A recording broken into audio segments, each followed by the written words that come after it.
The anime starts by introducing us to Aryll, a kid that's in the age to receive a blessing from the goddess. In this world, it is something that the goddess blesses them with. Upon turning 10 years of age, one is bestowed a class from the goddess in a blessings ritual. After that, they become able to acquire skills appropriate for their class. As Aryll has breakfast with his family, his father, Leon, mentions how calm he is about all of this, since even he himself couldn't sleep at all due to how nervous he was about what class his son will be blessed with. Aryll's mother, Farah, says that she is actually more nervous for him than when it was her first day. Despite this, Aryll's sister, Astaire, assures them that Aryll is the best brother she could ask for, so she knows he'll be granted the most amazing class. Farah assumes that means he'll be popular with the ladies, but Astaire quickly protests, saying that he is still way young for a girlfriend. Leon reminds her that when he was Aryll's age, he had a whole flock of girls after him, so they can't be so sure. Aryll simply sighs, knowing that when his family starts fantasizing, they just never stop. Later that day, a lot of people meet at the church to begin with the ritual of blessings. The priest in charge asks the kids to step forward in turn, starting from the right side. The first kid to step forward approaches him,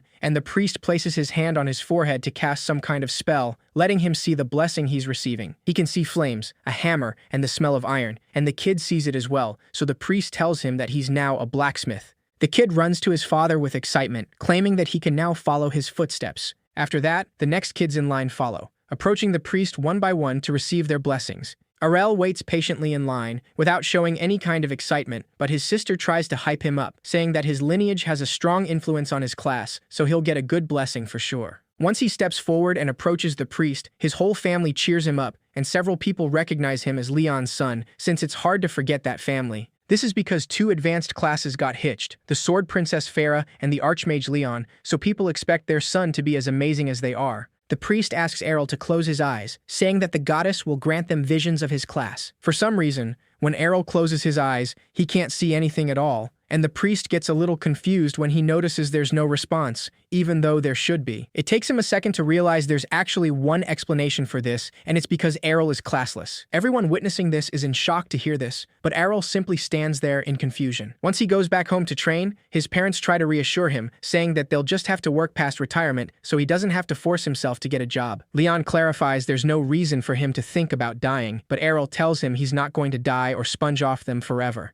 Astaire asks him not to lose his temper, assuring him that his big sister will always have his back, no matter how unruly he gets. Aryll can't believe she's siding with his parents, so he clarifies that he's not down about this at all. After all, he's been studying swordsmanship with his mother ever since he was little. Even when the sword was too heavy for him, she always held his back, and it's thanks to her that his skills have improved. Surely, becoming strong would be easy if he had gotten the swordsman class and could use sword skills. But even without a class, he mostly knows how to wield a sword thanks to all that practice. Though he hardly got to practice anything, because his mother was way too strong. Aryll knows that hard work matters, so even if he has no class or skills, he is not discouraged at all.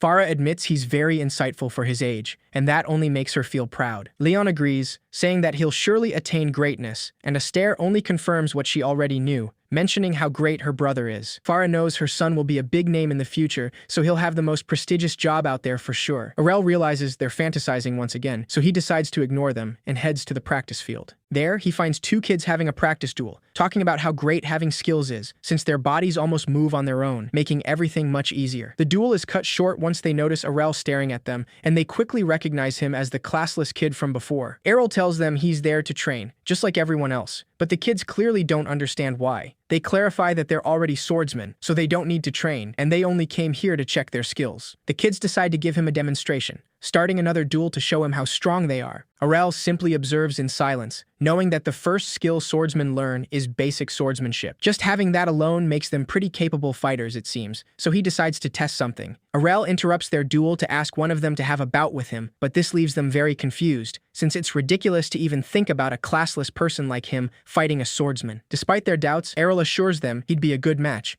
though this only hurts their pride, so they accept his proposal without hesitation. The kid about to fight him asks him if he has divine protection even though he's classless, just to make sure. Aryll confirms this and says that he'll be fine, so he doesn't have to hold back. Divine protection is another blessing received from the goddess, and unlike classes, everyone receives this blessing from birth. Protection is like a transparent web that protects the body and absorbs damage. However, taking too many hits can make it run out, and the person will always feel a certain amount of pain. Knowing Aryll has this blessing, the kid doesn't waste any more time, and immediately clashes swords with him, wanting to wreck him. Despite attacking with all his efforts, Errol easily blocks his attacks with his sword and attacks back. The other boy witnessing the duel gets a little confused, not knowing why his friend hasn't won already. Errol makes sure not to go easy on him, so the kid gets frustrated and asks his friend to gang up on him. Soon enough, both kids attack Errol with their swords, but he quickly dodges them and doesn't give up, liking a good challenge. After all, people closer to his skill level definitely make better practice partners. Errol notices the kids almost hit each other when he dodged their attack, so he wonders if skills don't help to enhance other abilities, like pack tactics. Knowing this, it's clear these two might not be good enough, so he decides to finish them with only one hit, not even giving them a chance to react.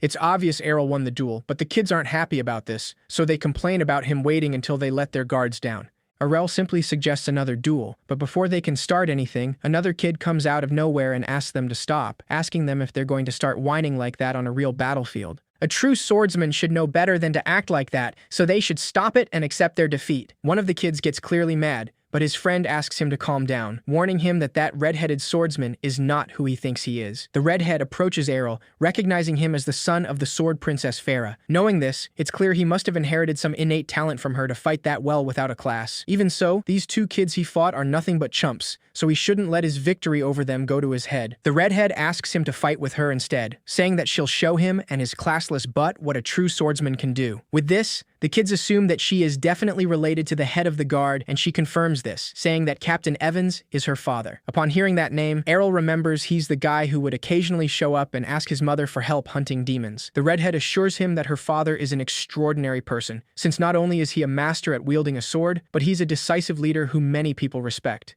And yet, despite all of that, the sword princess Farah is always considered the #1 swordsman in the village, and that's something that's never going to sit right with her. Hearing this, Errol assumes that she's basically upset with his mother and is just taking it out on him. The girl only gets more upset with his words, and she accuses him of thinking that his mother is the best, like everyone else. Of course, Errol doesn't deny it, saying that his mother is literally the strongest person in the village. The redhead isn't happy about this at all, so she reminds him that children inherit the talents of their parents, and that's why she's going to beat him and prove that her family is stronger than his. Before the duel, she warns him that she's been a swordsman for a year now, but she never lets a big ego keep her from training. She also learned the blade from her father, and she's already attained intermediate skills, so there's no way he can beat her. Errol understands that she respects her father and that she's made considerable efforts as a swordsman, but he warns her that his mother drilled him in how to wield the blade too, so he doesn't intend to lose. Without wasting any more time, the two of them clash swords in a duel, swiftly moving at high speed. The two kids from before can only stand back and watch, clearly stunned by their skills. They can't even believe Errol is truly classless, since he's holding his own against someone with intermediate skills. The redhead is considerably stronger than them, but Errol can see that her anger is making her strikes too sloppy, so he can win if he takes advantage of that. Once he has the chance, he attacks her from an opening, but to his surprise, she uses a technique called twin blade slice. This pushes him back considerably, though she admits being surprised that he managed to block at such close range. Errol holds his abdomen in pain and asks her what that was, wanting to know how she managed to attack him from two places at once. She simply explains that it's an attack skill, a technique that unleashes 2 strikes in one swing, something a no-class like him can't defend against. Errol tells her he wouldn't be so sure, and the girl admits he has guts, if nothing else. Some days later, Errol wakes up in his room, but immediately goes back to sleep, so Astaire tries to wake him up. Before she can try anything silly, he suddenly sits up, realizing that it's morning already. After breakfast, Astaire asks him if he'll be off to special training again today, reminding him that he doesn't have to work so hard, because she'll create a world where he can live in total comfort. Errol simply ignores her fantasies and heads out, leaving her sister worried about him. Astaire can't help but be concerned about her little brother, since he's been staying out late ever since that day he came home all beat up. Farah reminds her that Errol can handle himself, and to reassure her, she decides to show her daughter a box with countless broken swords.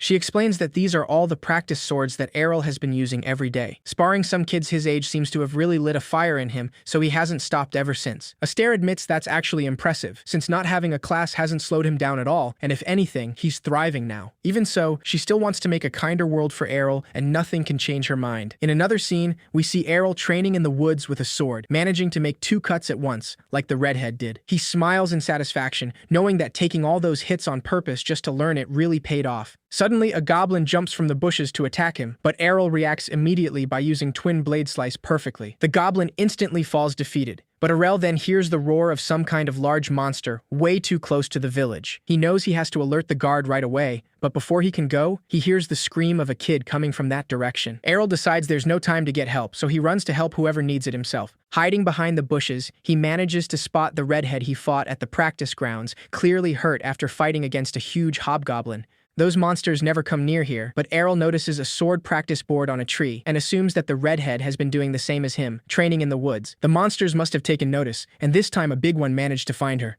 Errol prepares to attack, knowing that given its large size, he needs to focus on his footing more than snapping his wrist. Timing is everything, but he has what it takes to beat that monster, so he just has to focus. The redhead simply waits for her death, knowing she can't fight anymore now, and this surely will be her end. Before the hobgoblin can finish her, Errol uses Twin Blade Slice in the right moment, completely crossing the monster's middle. She simply stares in shock as the monster collapses, and due to the blood loss, she collapses as well, so Errol makes sure to catch her. He notices her divine protection is out, and she has to recover quickly, so he asks her where her holy water is. When Errol realizes her bottle is broken on the ground, he decides to give her his own holy water. Surprisingly, after she drinks it and recovers from her fatal wounds, she's not happy at all, and immediately asks him what that technique he just used was. Errol tells her he used Twin Blade Slice, but she doesn't even believe him, since that's a complex move that they can only pull off by having the skill. He admits that it surely is complex, but that's why he dedicated extra effort into learning it. Simply put, anybody with enough strength and speed can do it if they get the timing right, since the power comes from momentum. Errol clarifies that she's the whole reason he figured this out in the first place, because she used that skill on him over and over again during their fight.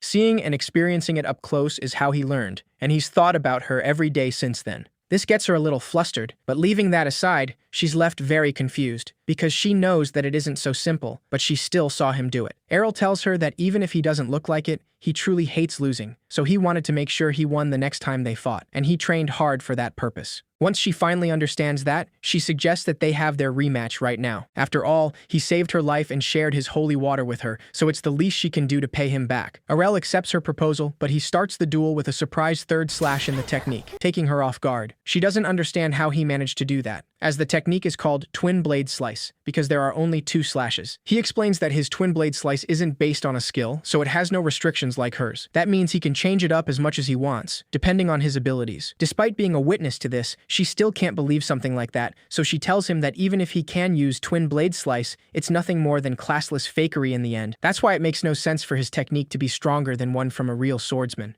Errol knows she's too stubborn for him to convince her, so he decides to sort it out by finishing the duel. She prepares for the attack with the 3 slashes, but to her surprise, Errol is much faster than her, so he manages to corner her in the end. He explains that he became faster thanks to her, since after seeing her refined twin blade slice up close again, he adjusted the strength of his swing and improved it. Knowing this, she has no other choice than to accept her defeat, so Errol leaves the place after his victory. A few days later, Farah mentions during dinner that Evan's little one set off for Brescia today. Brescia is a place they call the City of Swords, and she used to work there a long time ago, since she was in a guild before she got married. Upon hearing this, Errol starts to think that he'd like to go there as well, because he wants to know how strong he can get without a class of his own. Now we see a carriage heading to Brescia, the City of Swords, and some folks in the carriage talk about their skills. A woman mentions that she's a dual swordsman, and the man in front of her tells her he's a barbarian. She notices he's looking down at her, so she reminds him that they're both advanced classes, and they should work together. The man clarifies that he hates being anywhere near people who dress in ridiculous outfits like hers, but she tells him that dual swordsmen are all about speed, so dressing light is key. The driver interrupts their banter to tell them that they're both amazing. Even among advanced classes, theirs are especially powerful.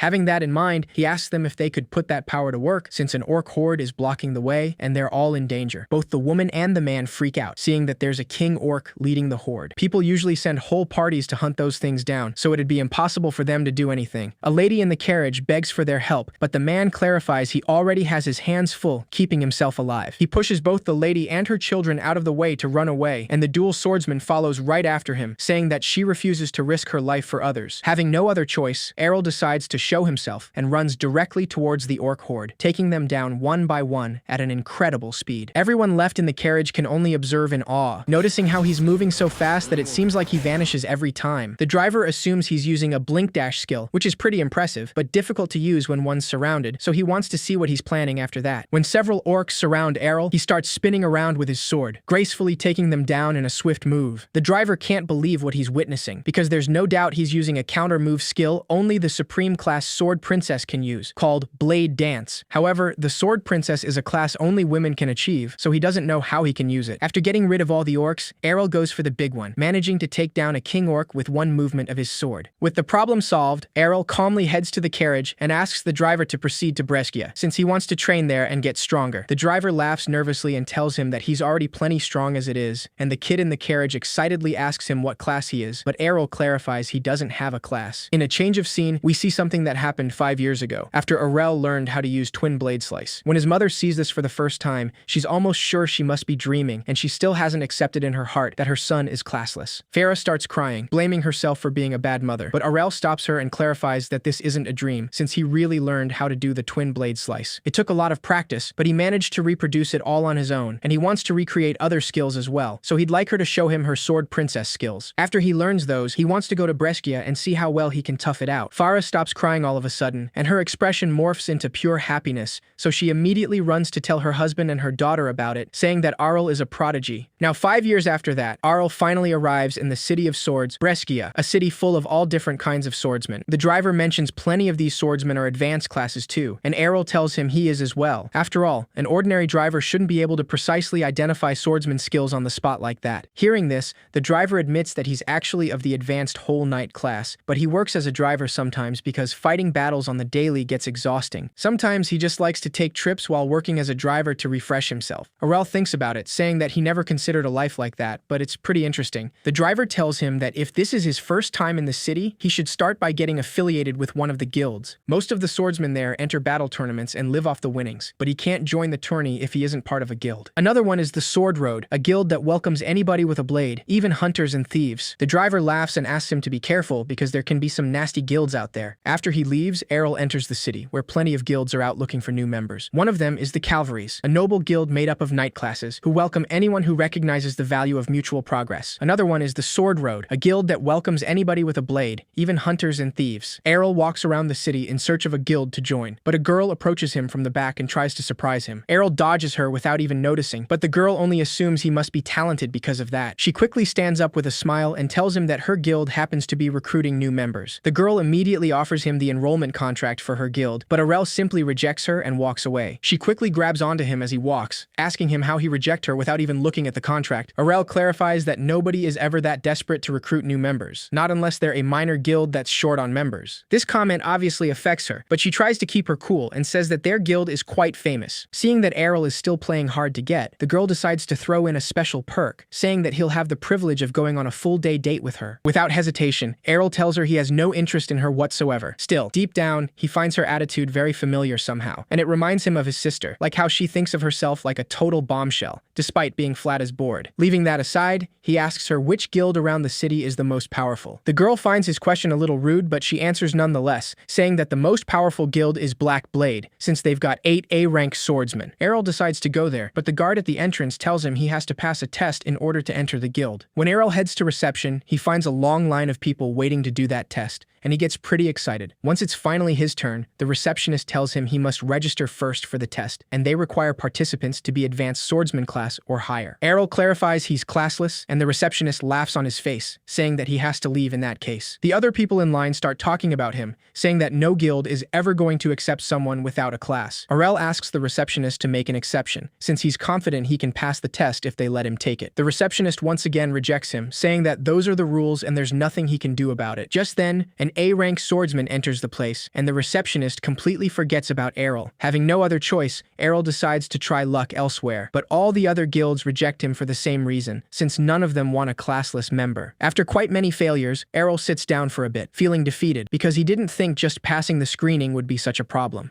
Just then, he remembers the letter of recommendation his mother gave him, something he can give to the people at her old guild. He thought it was excessive, but now he knows that her mother probably predicted this situation. Arel doesn't waste any time and decides that he'll head to that guild, but just then, the girl from before appears out of nowhere. She assumes he hasn't found any guild to join yet, so once again offers him to join hers. Arel simply walks away from her, but she quickly follows him and confesses that their guild is on the verge of being disbanded because they don't have enough people. He tells her that's not his problem, but the girl even gets to her knees to beg, asking him to consider it charity or something. Arel still rejects her offer, so the girl desperately tells him that she will even lick his shoes if he agrees to it. However, by the time she looks up, Arel is already gone, but she tells him that she is not going to give up. Arel continues searching for the address on the letter, and when the girl finds him again, he tells her that she should be using her time to search for someone who might actually agree to her offer. She insists on at least showing him their guild, saying that it's actually pretty close so he can just look around and see if he changes his mind.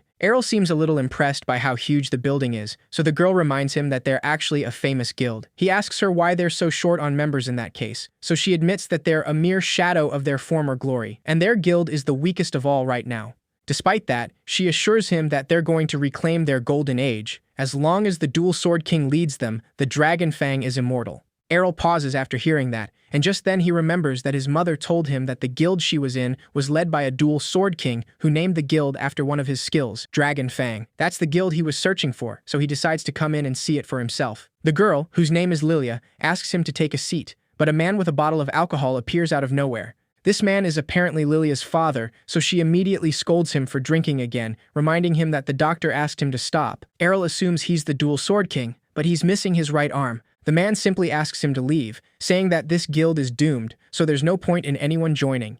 He leaves before Lilia can protest, so she tells Arel that her dad was one of the top 2 swordsmen of Brezhia in the past, but ever since he lost an arm, he's been drinking non-stop, giving up on everything. She assumes that this makes him want to join them even less, but to her surprise, Arel clarifies he actually wants to join them. After all, he couldn't join any other guild even if he wanted to. Lilia excitedly offers him the contract again, so Arel decides to sign it this time, finally sealing the deal. However, when she finds out that he's classless, her smile immediately falls. Lilia calmly grabs a sword and looks at him with a threatening gaze, asking him to rescind that contract right now if he wants to keep on living. Arel asks her why, and she tells him that it's common practice for everybody who joins a guild to at least have basic swordsmanship skills of a class like swordsman or knight. He acts completely clueless about this, so Lilia starts freaking out, saying that he acted so high and mighty that she never thought he'd be classless. Hearing all those screams, another girl called Reiner comes in the room, wanting to know what's going on. Lilia runs towards her while crying, telling her what happened. When Reiner hears that the new member is classless, she immediately recognizes him. Arel has no idea of what she's talking about, so she reminds him that they're from the same village, and they used to train together. He assures her that they never met before, saying that he would surely remember a beauty like her. Way to James! Reiner's face goes red at that, but Arel then remembers the redhead he used to train with, though he was the son of the Evans. She clarifies that the Evans only had a daughter, and that is her. Just then, Arel realizes that the redhead he fought several times was actually a girl, so he apologizes, saying that he didn't think they were the same person. Reiner understands his confusion, since she surely looks different now that her hair has grown out so long. Arel looks down and mentions that other things grew as well. Way to James! But he brushes it off and looks away. Lilia realizes that Arel is the classless guy Reiner told her about, the one she couldn't beat in a fight. She really thought she was just joking about it, but Reiner assures her that she won't lose to him anymore, since she's gotten much stronger over these past 5 years. Knowing this is the perfect chance, Reiner mentions that there's a practice field downstairs, and she wants them to have a bout for old time's sake. Of course, Arel never declines a good fight opportunity, so he accepts and heads to the practice field with them. Lilia decides to observe, but she's still a bit skeptical about Arel's abilities, so she asks Reiner not to go too far. Once the bout starts, Reiner immediately jumps at him with Twin Blade Slice, the same skill as 5 years ago. Arel gets on guard, knowing that it's a bit suspicious that she's using that same old skill, even though she knows he can use his own to cancel hers out. He tries exactly this, but for some reason, Reiner's Twin Blade Slice still gets to him. She warns him that he let his guard down, and she's gotten stronger, so that was a mistake. Reiner lets her sword sink into the ground and tells him that it's about 5 times heavier than the conventional ones, so he can't win by just countering her with the same skills. Thanks to the Power Bladesman's skill Brute Strength, her attacks hit harder than ever, and she's going to take him down with that overwhelming power. Arel admits that she's clearly trained hard over the years, because not only she hits hard, but her attacks are still as swift as a regular sword would be.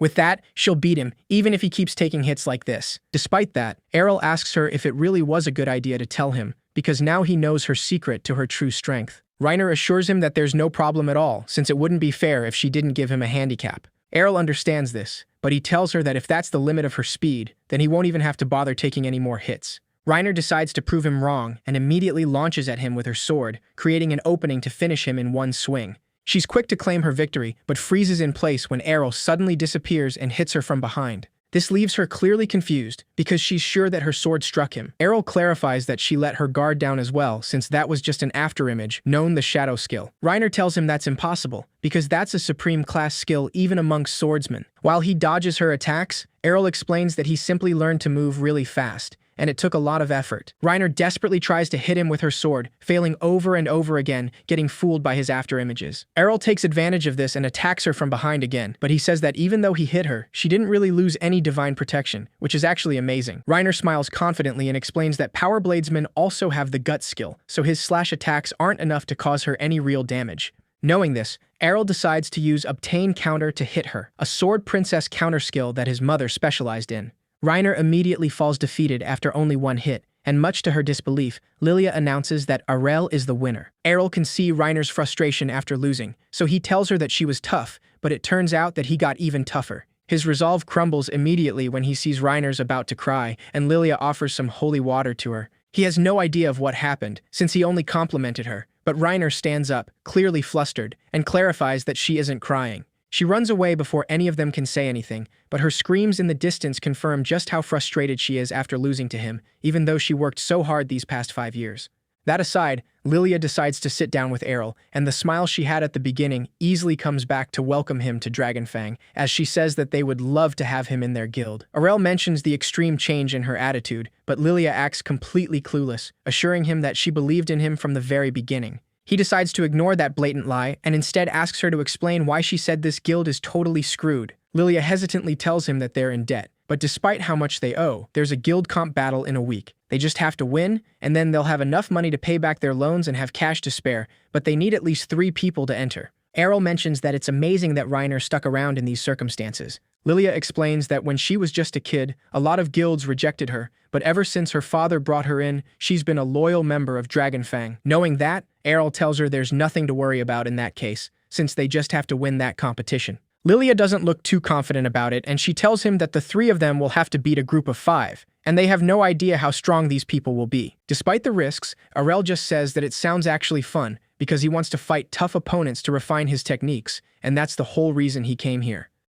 After spending the night in the guild, Errol meets with the girls again, saying that it's been a while since he's been in a bed, so he slept like a baby all night. Reiner doesn't say anything, so he assumes that she's still holding a grudge against him after losing yesterday. Leaving that aside, Lilia tells them that she has an important announcement to make now that they're all here. Dragonfang has finally obtained 3 members, and they have the number of people required to participate in a team battle. Therefore, they will be entering the guild competition this weekend. Arel asks her if they will get enough prize money to keep the guild going if they win that, and Lilia quickly confirms this. She explains that the competition is a one-on-one elimination style match, so the guild that has no members left loses. Guild teams are limited to no more than 5 members, so they'll have to do their best as a group of 3. Reiner mentions that it will be a tough fight, but they have no choice. Hearing her concern, Lilia reminds her that it's rare to get paired against A-ranked swordsmen, and they've got 2 B ranks on their team, so it should be fine. Arel decides to ask her what she means by A rank and B rank, since she mentioned it before. Reiner finds it hard to believe that he doesn't know something like that either, but she explains that it's a rank that shows how strong an individual swordsman is. Lilia clarifies that there are a total of 4 ranks, and of the 500 swordsmen here in Brescia, around 20 are A rank. Reiner and her are both B rank, and since he beat Reiner, his abilities possibly fall around B rank as well. As long as they don't go up against an A rank, they can surely make it through, so they have to do their best. Just then, Lilia remembers that the tourney bracket should be available at the Colosseum now, so she decides to go check out which guild they'll be up against. Once she's gone, Reiner decides to go training, but Errol stops her to mention that she said she is a power bladesman, so he wants to know what skill he has aside from brute strength. Reiner tells him that she also has the gut skill, which makes her divine protection last longer. Errol seems interested in learning that, so after thinking for a bit, he suddenly approaches her and grabs her hands to ask her to hit him with her sword still sheathed. Reiner suddenly gets flustered, and she immediately rejects him, asking him to ask someone else. Arel insists, saying that he wants her to do it and that they should use this as a chance to build a relationship. That idea only leaves her more shocked, so Reiner nervously says that she doesn't know how to hit someone in a pleasurable honorable way, so they should start with something more normal. Just then, Errol realizes that there's been a huge misunderstanding, so he clarifies that he said that he wanted her to hit him because he wants to reproduce the guts skill. Guts is the same as being able to take a hit, and that's why it would be more effective for him to take hits when he doesn't have his divine protection up to learn that skill. Reiner clearly doesn't understand his logic, so she reminds him that skills are a blessing from the goddess, and they're not something he just chooses to get himself. Despite that, Errol reminds her that she saw his twin blade slice and his shadow skill. Reiner can't argue against that, so she heads to the practice field with him. He asks her for her sword, and Reiner reluctantly offers it to him, asking him what he's trying to do. After all, this is a custom-made sword that's 5 times heavier than a normal one, so he would never be able to swing it. Ignoring her statement, Errol grabs the sword and swiftly unsheathes it, firmly swinging it towards her without faltering. Reiner is a little stunned after seeing this, and she asks him how it is possible for him to handle her sword without the brute strength skill. Errol simply tells her that he has more than brute strength. Shadow and twin blade slice are also skills that he obtained by drilling them daily, so she should be convinced by now that effort really isn't meaningless in the face of talent. Reiner finally admits the truth and apologizes, saying that if effort were meaningless, she would still be nothing but a mere swordsman. Errol returns the sword to her, and she accepts to help him with his special training, though she clarifies that she won't be holding back, and she's really going to hit him. Knowing this, Errol promises not to complain, and tells her that he's glad to share a hometown with such a fine lady. Reiner gets a little flustered with his charming smile, but she immediately turns defensive and hits him with her sheathed sword, asking him not to tease her. After a while training, Lilia suddenly appears with terrible news, saying that she found out which guild they're going up against.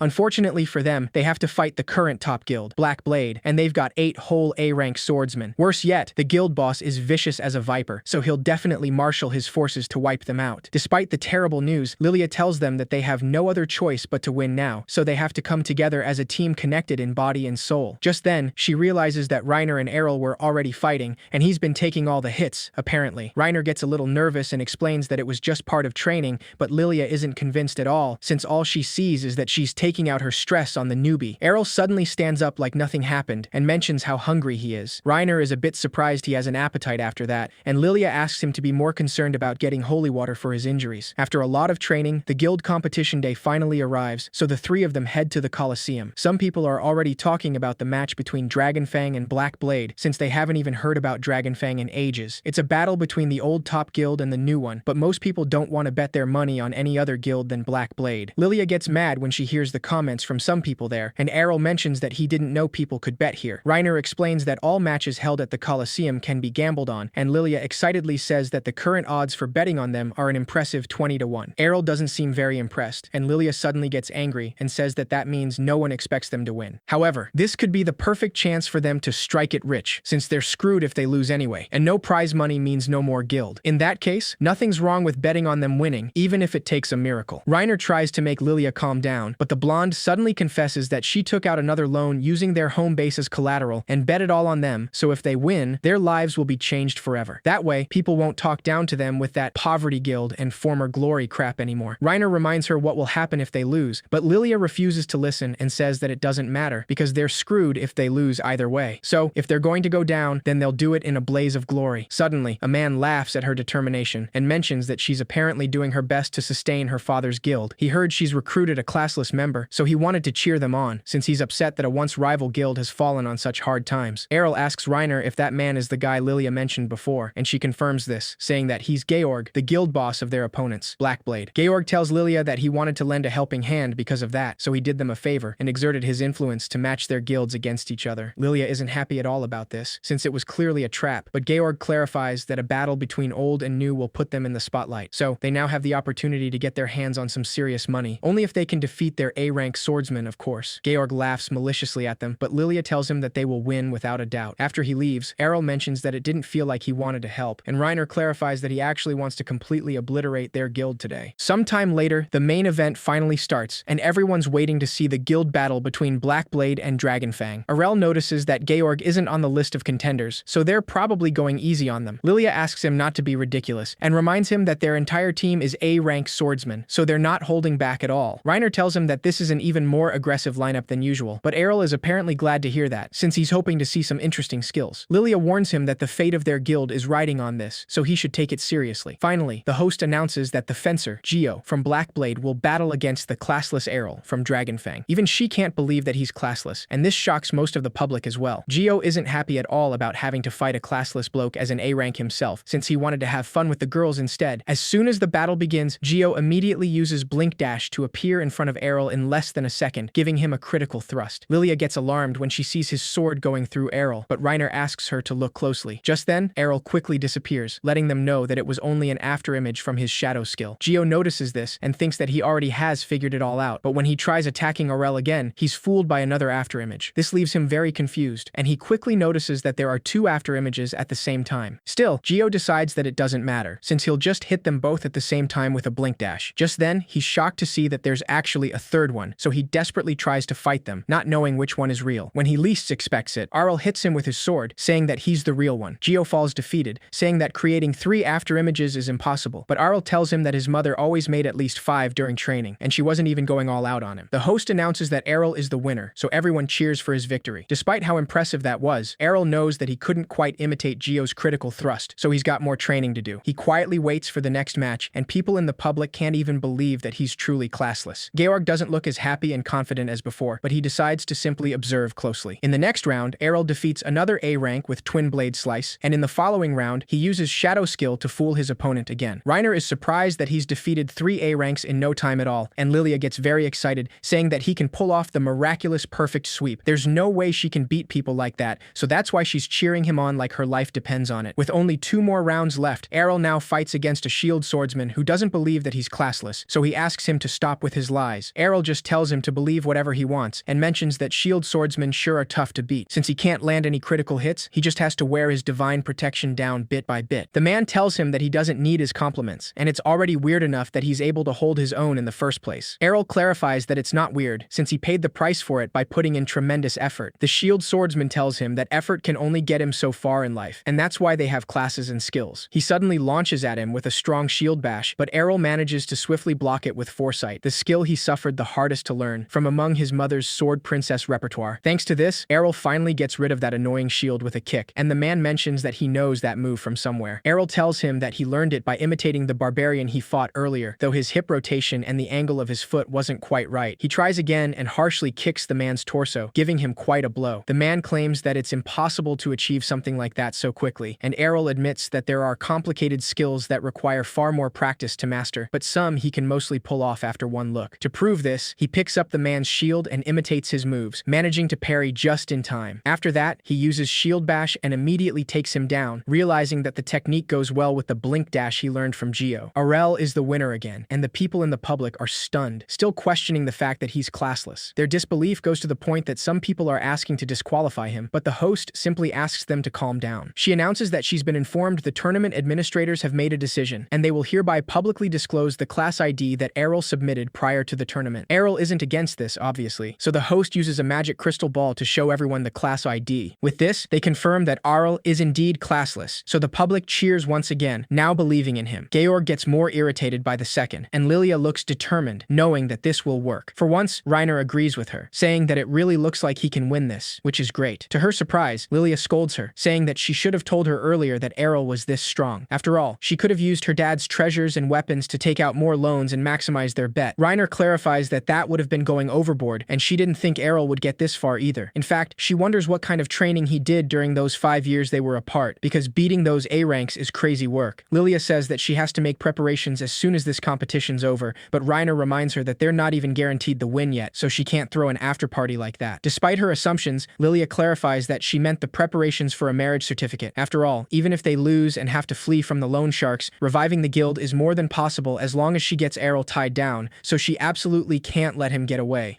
Reiner is a little creeped out by her expression, but Lilia shamelessly says that she will do anything to keep the guild going. A dark aura surrounds her as she says this, and even though he didn't hear a word, Errol suddenly feels a cold chill go down his spine. Without further ado, the host announces that the final swordsman from Blackblade will now take the stage. She introduces him as the master swordsman, Masamune, and Aurel is surprised to see he has a rare curved sword with a thin blade. Masamune confirms it's a katana, and Reiner explains that he's a swordsman of the East, an advanced class samurai. Lilia mentions that she heard nothing about them having a guild member like that, so he must be their secret weapon. Without wasting any more time, the battle begins, and Errol immediately feels danger even before Masamune draws his sword, so he knows that it is risky to get too close. Masamune notices this and admits that he's quite sharp for that. He knew that he could not win with any run-of-the-mill attacks, thus his plan was to lure him in and end it with his ultimate skill. Knowing this, Arl actually decides to approach him slowly, taking him off guard. Masamune mentions how odd it is that he divulged his strategy, and yet he still chooses to dig his own grave by approaching him. Arl clarifies that they're stuck in a stalemate unless he makes a move, and he really wants to see his ultimate skill. Masamune smiles and tells him that's not possible, because the moment his skill activates, he will be face down in the dirt. Despite his warning, Arl continues approaching him, saying that he's quite confident in his speed as well. He gets even closer to him, but Masamune still doesn't make a move, waiting for the right moment. Arl assumes that his ultimate skill is one that starts with the sword still fully sheathed, and that only makes him more curious, wanting to find out what it is. He knows that it all comes down to the moment he steps into his range, so the faster one will win. As soon as Arl steps into his range, Masamune immediately uses his ultimate skill, Yai Slice. However, just as the blade is about to go through Arl's neck, he entirely vanishes. This leaves him clearly confused and alarmed, and Arl suddenly appears behind him, saying that he may be the fastest that he's seen in this city, but he was taught by someone even faster than he is. Lastly, he uses Piercing Tempest, giving Masamune multiple thrusting strikes in just a second. Lilia quickly recognizes this as the Sword Princess ultimate skill, though the rest of the public didn't even see what happened due to how fast that was. Seeing Masamune on the ground, the host finally announces that Arl is the winner. That way, the battle between the former top and current top guilds is won by Dragonfang in a spectacular clean sweep. Most people in the public are mad that they lost so much money on their bets, but the girls are happier than ever, knowing that they saved their guild. Lilia jumps to hug Arel, trying to show how grateful she is, but he simply dodges her, making her fall. He apologizes, saying that he has a habit of dodging when people pounce at him, and she has to blame his sister for that. Despite that, Lilia is still happy now that their guild is saved, and they made some serious money on top of it. Reiner also approaches him for a hug, but immediately regrets it and changes her mind, saying that she got caught up in the moment. Errol tells her that if she's going to hug him, he'd like her to take her armor off first. Reiner didn't hear that right, but he decides not to repeat himself. On the other hand, Lilia jumps at him for a hug again, but Errol dodges her again, making her cry. Soon after that, they return to the guild to celebrate, and Lilia doesn't hesitate to have a celebratory drink after a win like that. Errol is just surprised that she's old enough to drink, but him and Reiner just settle for some juice. Lilia keeps asking him to marry her all the time, but he simply rejects her every time with no hesitation. She tries to convince him by saying that she's an older woman ready to satisfy all his youthful desires, but Errol tells her that he would prefer to get married to someone more like Reiner. Reiner immediately gets flustered, and she asks him to at least come up with a better lie than that to turn her down. He doesn't understand why she thinks he's lying, and Reiner explains that people have always said she's like a man because all she does is swing swords around. Errol admits that he made the same mistake, but he disagrees when she says that she doesn't have any womanly charms. That aside, Reiner reminds him that she's aiming to become the strongest swordsman, so she doesn't have time to worry about being feminine. Lilia smiles mischievously, realizing that Reiner doesn't even know how to use the biggest weapon in her arsenal, so she's not a threat to her. With that in mind, she mentions how tired he must be and offers to help him relax back in his room with a nice massage. Reiner notices Lilia's hand trailing up Errol's leg in a suggestive way, so she immediately calls her out, saying how indecent that is. Still, Lilia clarifies that she's just talking about a massage, but Errol calmly says that he'd like to get one from Reiner in that case. James on the drive! Soon after that, they're both in the training grounds, and Errol just receives all of Reiner's hits, which is less of a massage and more like torture. He clarifies that being physically pushed to the brink of death is the only way for him to master the gut skill. He can't pull it off without the help of a friend who's both capable and trustworthy, so this is the best way. Reiner admits that she's flattered he finds her trustworthy, but Lilia reminds him that she's too much of a meathead. Lilia's father, Rod, suddenly appears to ask them to keep it down, wanting to know what all the ruckus is for. He asks them if they're training out of frustration because they got thrashed this afternoon, but Lilia clarifies that they actually won their match against Blackblade. Rod is a little surprised at this, but he immediately laughs and says that they probably sent their newbies against them.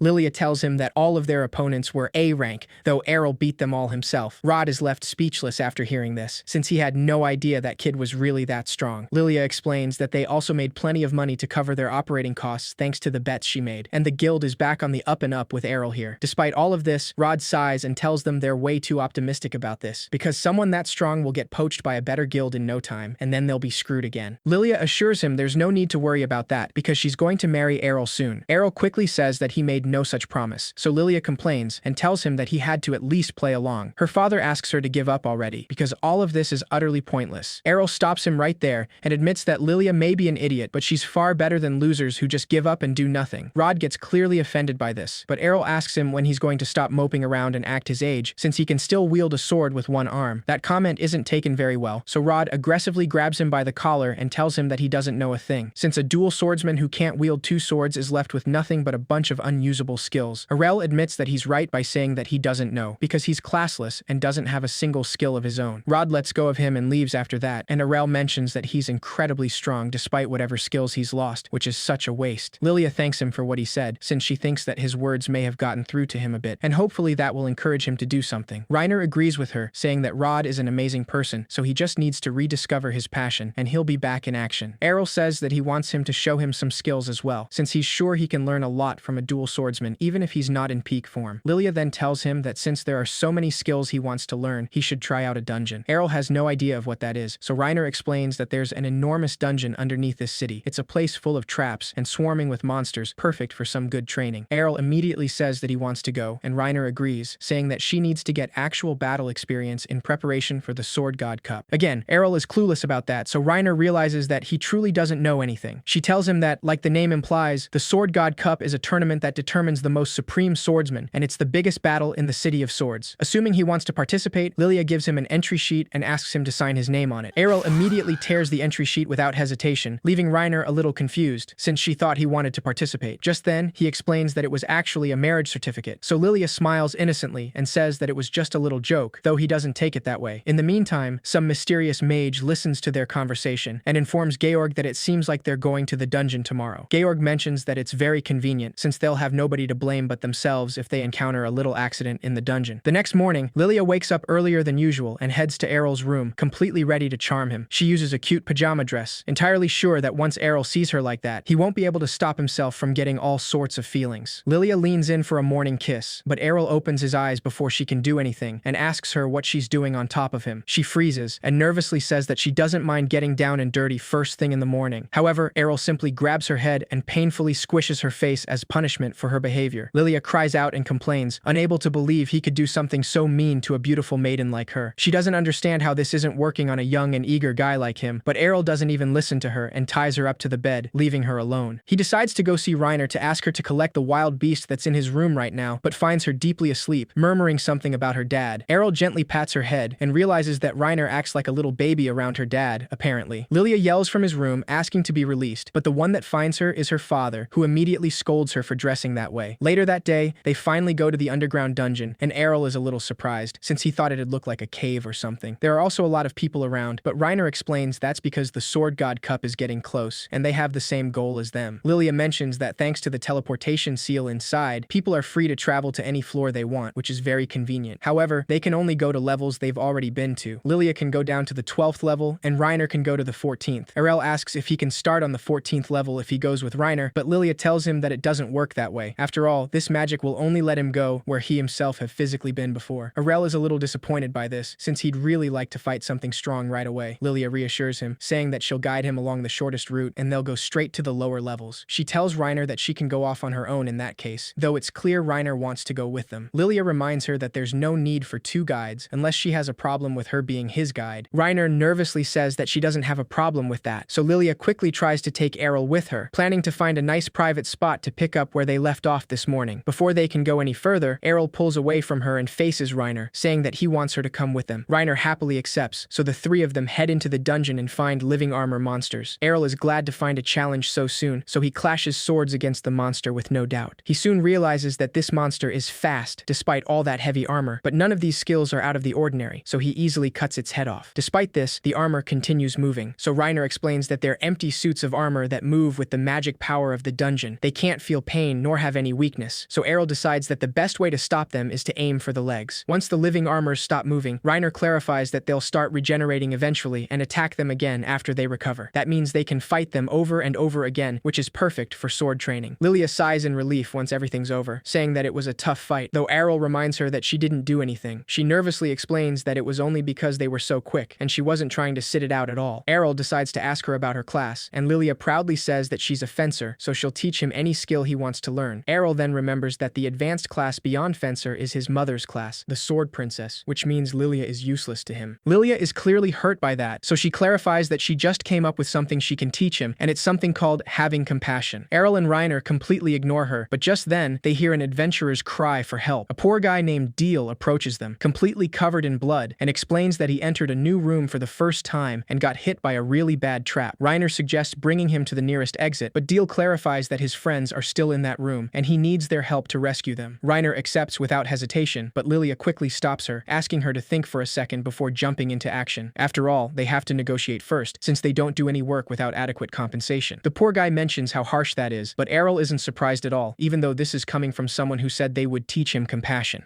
Lilia insists that he has to pay the price if he's asking for help, so Deal has no other choice but to give them the money he won gambling last week. She immediately snatches the bag of money from his hands, saying that they have a deal now. However, Arel asks her if she doesn't find this situation kind of sketchy, since there's too much blood on that guy. Lilia doesn't see the issue, and explains that people bleed when their divine protection runs out, because not everyone is as sturdy as he is. The only thing she cares about right now is that they got their money, so Lilia decides to help Deal without thinking. Deal guides them through the dungeon to where his friends are, but Errol can't help but look at him suspiciously. After all, when he lost that amount of blood, he couldn't stand, much less walk, without holy water. That means his injuries are fake, but even though Errol doesn't know what he's planning, he's sure it'll be fun, so he won't call him out. The guy opens the entrance to a hidden room, but acts confused when he doesn't see his friends. Errol can't sense any danger, but Lilia immediately spots a gold coin close to a pool of blood. She doesn't hesitate to take it, and just then, a magic circle activates under their feet. Reiner warns them that it's a teleport trap, and Deal mentions that Lilia is as greedy as the rumors say. He clarifies that this is part of his job, but just then, he realizes that he fell in his own trap, since nobody told him the trap would teleport everything in the room. In a matter of seconds, the four of them find themselves in a different room with no exit. Reiner mentions that she hasn't seen a room like this before, which means they might be even lower than the 14th floor. Arl sees no sign of any strong enemies, but Deal is clearly panicking for being trapped in this situation. Lilia asks him to explain himself, but she accidentally kicks the gold coin from before, and a golden portal opens before them. Deal confesses that he was ordered to lead them all to a certain spot, so they would trigger a teleport trap that can't be escaped from, a place where advanced level sword gods lie in wait. Lilia panics after hearing that, since she thought that class was just a myth. A prismatic living armor exits the portal, and Arel immediately asks them to get down, dodging a powerful attack that destroys part of the wall and shaves the top of Deal's head. Reiner doesn't even know what that skill was, but Errol explains that it was Divine Air Slice, a sword god skill that produces slashing attacks. Before they know it, the sword god vanishes, and in less than a second, hits Errol with a direct attack, crushing him against the wall. Everyone panics, but Errol smiles and says that acquiring the gut skill was worth it, because that hardly used up any of his divine protection. The sword god vanishes again before he can counterattack, and Errol recognizes his move as the superior version of Blink Dash, Divine Step. That leaves no doubt that this is a super advanced class sword god, but he just sees it as the perfect chance to test himself. The girls get clearly confused by that, but just then, Errol also vanishes and appears right in front of the sword god, clashing swords at high speed. Lilia and Reiner are shocked to see Errol use Divine Step as well, but in less than a second, the sword god uses its divine presence to subdue everyone in the room. Their bodies instantly start feeling heavier, and all their energy is gone, but Errol is the only one who doesn't falter. He remembers the time when he was training with his mother, who used that exact same skill, and told him that it was superb that he was able to keep his stance. In the memory, Farah tells him that once he's frozen his opponent with the Divine Presence skill, he should hit them with the Infinite Break, that high-speed chopping attack. She assured him that she'd go easy on him, but Arel always knew that his mother is really bad at adjusting the strength of her attacks, so that day, he suffered a lot. However, Arel is now grateful with his mother, since he can move without a problem, despite the Divine Presence skill from the Sword God. He immediately jumps, taking his opponent off guard as he uses Infinite Break, managing to slice it into a bunch of small pieces in a second. Everyone is left speechless, and as Errol drinks holy water, Reiner asks him how he knows that Sword God skill. Lilia mentions that she's lived in this city her whole life, and she's never even seen a Sword God once. Errol casually explains that it's because his mother is a Sword God, and she was pretending to be a Sword Princess back in the village because she doesn't like the attention. After the shock, Reiner simply laughs and mentions that she probably wouldn't have challenged him if she knew he was the son of a Sword God. Errol says that keeping it a secret was the right move in that case, because their bout was something he needed to happen. That makes her feel a little nervous. Rushed it.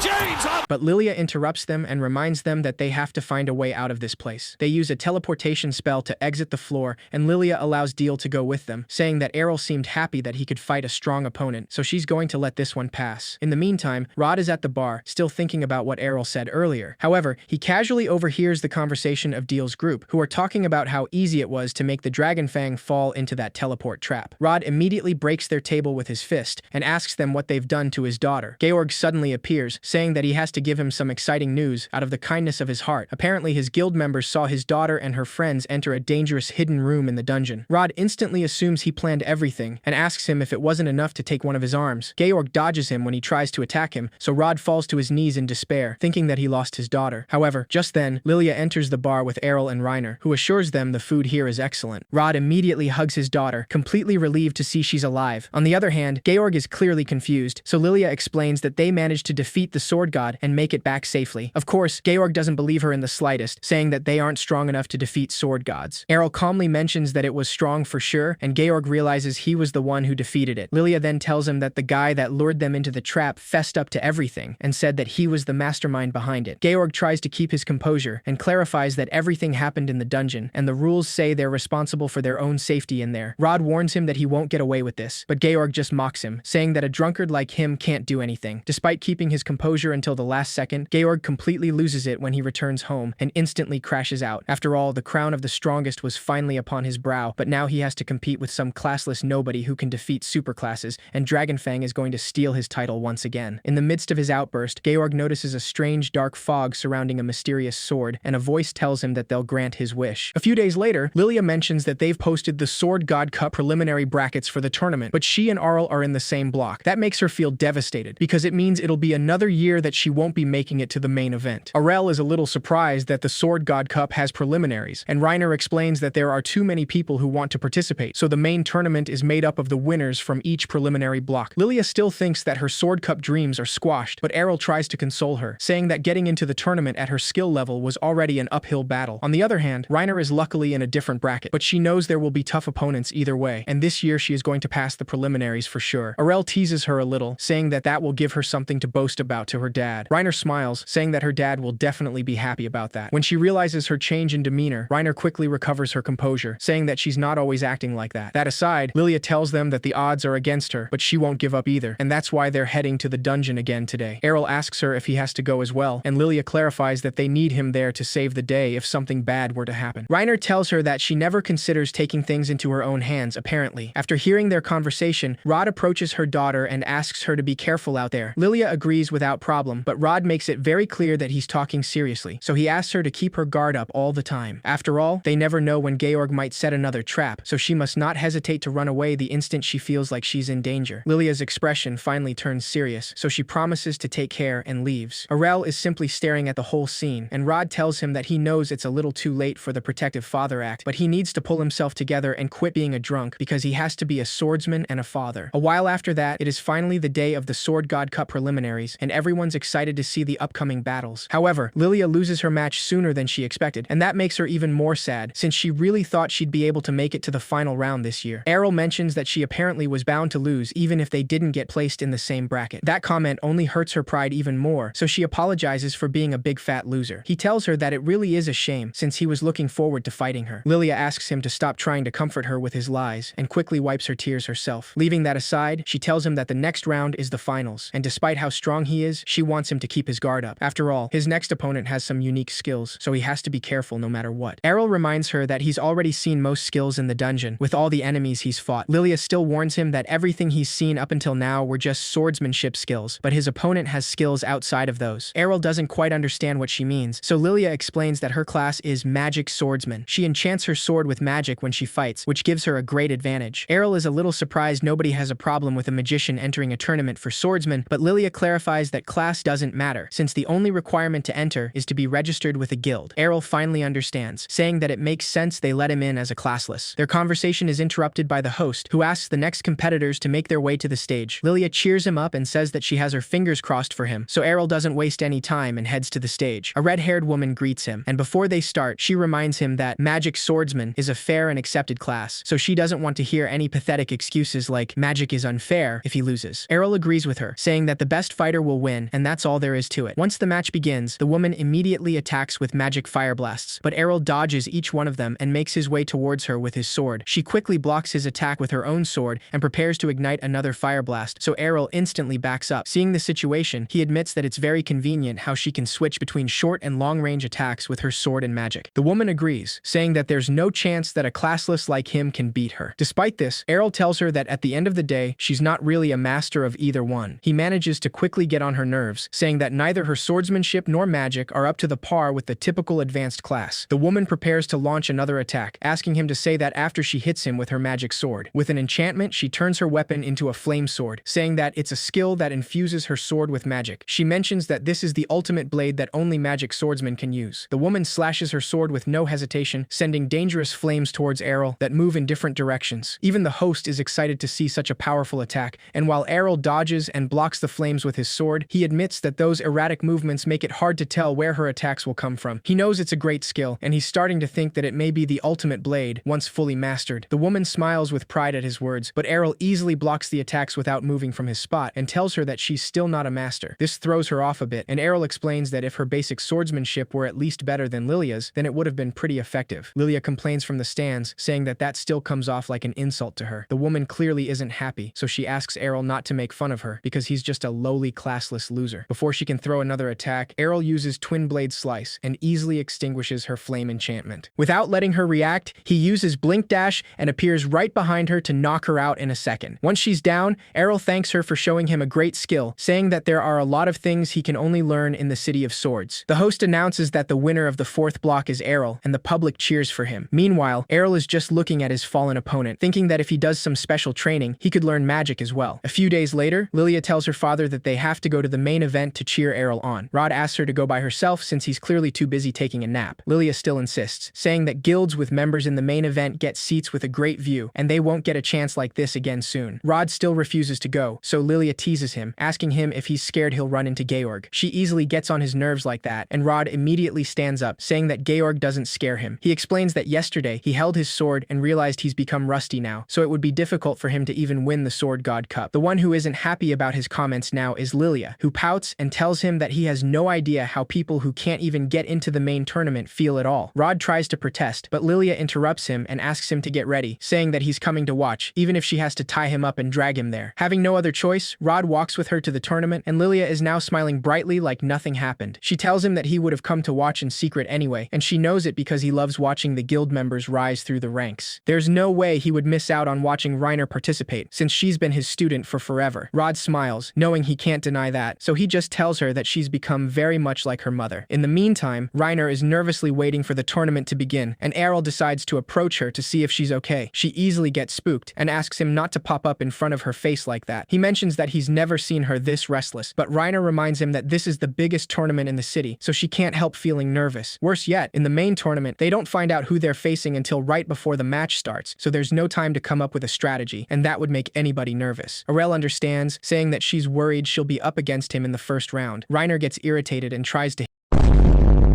hit him, asking him not to flatter himself so much. Just then, the host speaks, saying that she will now announce the competitors in their first match. First up, they have last year's champion, the Sword Emperor Georg, and his opponent is the classless Errol. After hearing that, Errol simply stands up and walks towards the stage, but Reiner suddenly stops him, holding his hand and asking him to be very careful. He smiles and says goodbye to her before heading out, and Lilia cheers him on from the stands. However, everyone is clearly shocked to see Georg's appearance, since he looks like a monster now. Rod has no idea what happened to him, but he gets highly alarmed when he sees Georg's sword, so he asks Errol to stay away from him because he's holding the worst sword imaginable. That sword has a powerful demon sealed inside of it, and it possesses anyone who wields it. Georg admits he's a little impressed, since he didn't think anyone would recognize this sword, so he must be part of the Imperial Court. Seeing that he doesn't know who he is, Rod confirms that Georg has been possessed by the demon sealed in the sword. Legend says the blade the sword god used to kill the demon was cursed with a grudge. It was supposed to be shut away under strict guard in the royal repository, so he doesn't understand why it's here. The demon in the sword speaks through Georg and tells him that the seal holding it back was broken, obviously. He waited for hundreds of years until everyone who remembered died and it became forgotten history. Eventually, he knew someone would seek his power, so all he had to do was wait for them to come and free him. The demon introduces himself as Dirgelda and says that it's time for him to enjoy wreaking some havoc. Reiner approaches the stage after hearing that name